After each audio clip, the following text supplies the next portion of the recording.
কেমন করে ঘুমাও তুমি, কেমন করে ঘুমাও তুমি, ফজর করে কাজা। এমন তো হতে পারে তোমার জোহরে জানাজা, এমন তো হতে পারে তোমার জোহরে জানাজা। হতে পারে কিনা? জোহরে জানাজা হইতে পারে না? ফজরে যদি ঘুম না ভাঙে জানাজা হবে না জোহরে?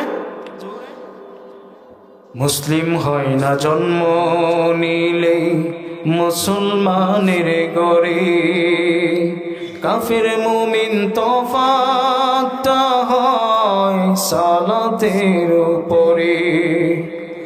মুসলিম হয় না জন্ম নিলে মুসলমানের গরে, কাফের মুমিন তফাতটা হয় সালাতের উপরে।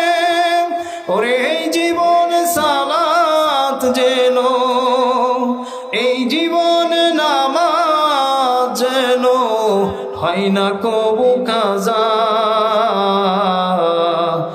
এমন তো হতে পারে তোমার জোহরে জানাজা, এমন তো হতে পারে তোমার জোহরে জানাজা।